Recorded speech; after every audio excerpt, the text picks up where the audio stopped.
I'm gonna show you guys how I vlog from filming the footage, planning out the day, and editing the video, how to set up your gear. So let's get going.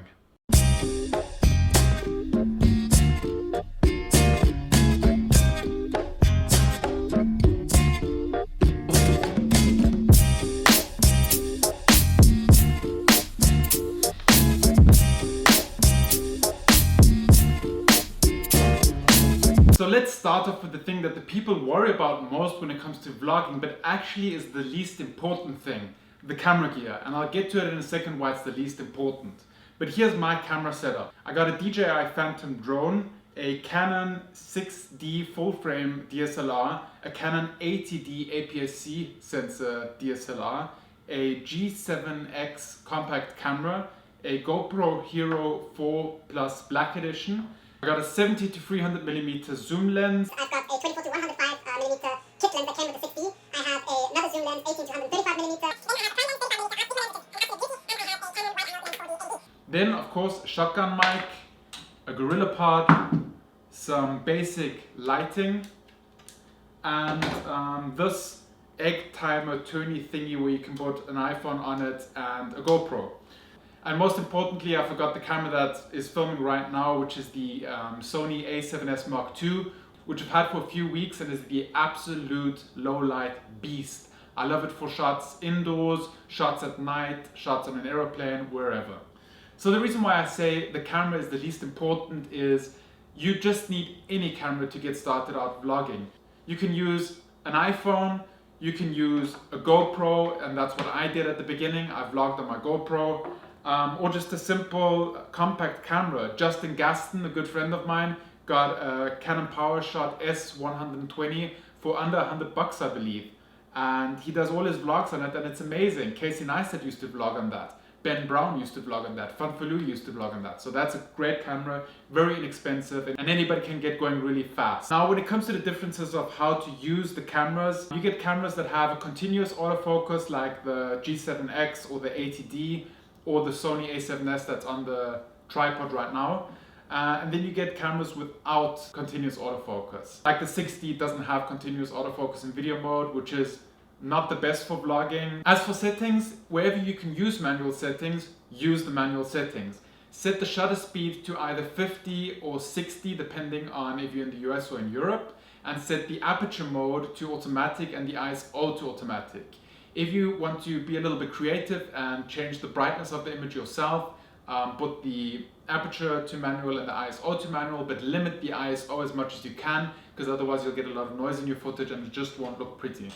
Now the Phantom I always use for setting the scene of where the vlog is taking place, but you don't need a drone to do that. You can also do that with an iPhone and just use the time-lapse mode, or the time-lapse mode on any other cameras if you have that. If you're using a DSLR, I would definitely get a shotgun mic, but don't ask me about audio because my audio is always bad and it's a huge annoyance in my life. So as for other settings of the cameras, I like to film everything at 60 frames per second. Unless it's an action scene, then I'll film with 120 frames per second, which I can do with the GoPro or with the A7S Mark II. I just import the footage into my timeline and slow it down from, if I'm using 120 frames per second, I reduce the speed to 25%. To arrive at 30 frames per second or 23.9. If you're shooting with a DSLR that doesn't have continuous autofocus, you're going to have to shoot at a higher aperture, which means actually that the aperture ring is closed and more of the picture is in focus. So that way you just set the lens to approximate focus settings and everything like a few centimeters in front of your face and behind your face will be in focus, and that way you can work with cameras like this. Now if you're using a GoPro, stabilization is very important. The GoPro Hero 5 has internal stabilization, but the 4 doesn't. So whenever I film something with the GoPro, I'm either using 120 frames per second and slowing it down so the shakiness isn't that obvious, or I use a gimbal like this, and it's absolutely amazing. You can use it for your iPhone or for the GoPro. I really love it. That's all I'm going to say about camera gear, because it's not the important thing. The important thing is putting together your video, planning out your video and telling a story with your video. And that's what we're going to get to next. When you vlog, it's absolutely okay to point your hand at things and explain how amazing this is. So vlogging isn't about filming every single thing that you do that day. It's more trying to portray the feeling of the whole day by storytelling. So for example, if you're gonna change location, you're going somewhere else, you can't film the whole process of going there, but you can't just jump to that scene. Now here comes our good friend B-roll. B-roll is gonna help me change the scene from here to where I'm going now, which is the shopping center. I'm gonna buy dinner for this evening, and while I'm out, I have to get the intro shot that I made to set the scene. So I'm gonna go and fly the drone now. And of course, it always helps to have a beautiful lady.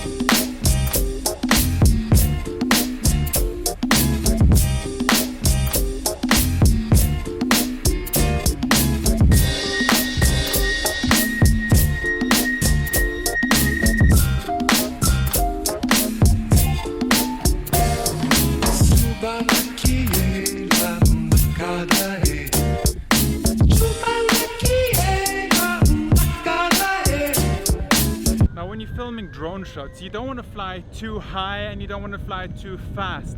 It's more about getting nice, steady shots and giving it an artistic look. That's what it's about. It's not about crazy wild flying and flying as fast as you can with the drone. I barely ever use the sport mode or the fast mode on my drone.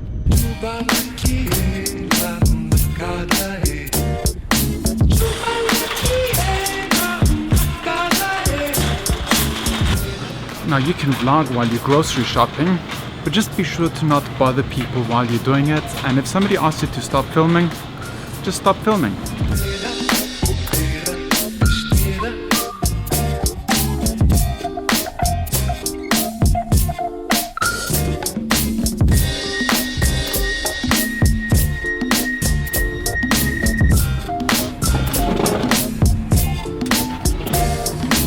But you don't always need B-roll to change scenes. You can just open up a new scene and give the viewer enough time to realize that there's a change in scenes now before you start talking into the camera, like I just did. If you're in doubt that the scene is good enough, just put in another pretty woman.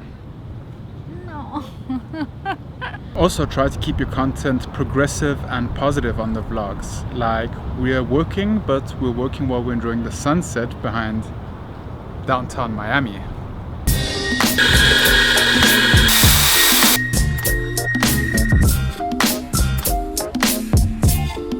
The next step is editing.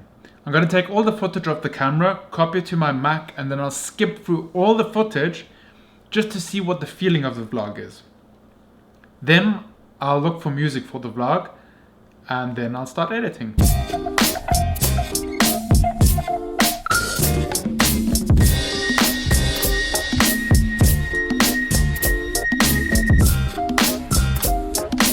Okay, so once I have all my files on my laptop, I open up my template Premiere Pro project where I have just, I got my logo in here, I got my intro title in here. So what I do next is I just simply open up the folder containing all my files, mark it all except the project obviously, and drag it into my project. It'll take a few seconds to import the files, and once it's done we can keep on going. All my files are in my media browser right now, so I'll just make sure they're sorted by date, and then I will mark all the clips that are from my DSLR, because B-roll is filmed with the GoPro and with the DJI Phantom, so those I'll put into the timeline later. So first I have to start a new sequence here with Control N on the Mac. I'm just going to take the 1080p 24, which is 23.976 frames per second and full HD resolution. And then I just mark everything I have in here. I drag it into the timeline, keep existing settings because otherwise it's going to change it to the settings that the camera had. Bam. So now I see I got 16 minutes, which is fairly little. On a normal vlog, where I'm not doing kind of a tutorial, I'll have here somewhere between an hour and an hour 20. Because I've got this tutorial where I'm talking to you guys about how to edit these vlogs, I don't have so much footage of the day vlogging. Next thing is I'm going to drop in my sound file. Bam. So what I'll do now is I'll just go through all the footage and clip it down to what I actually want to have. And I insert the B-roll at the points where I want to have the B-roll to, you know, have nice transitions. Whenever on slow-mo, I'll put that in.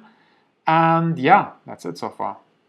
So I'm going to do this in a bit of a time lapse, and I'll show you what it looks like a little bit later.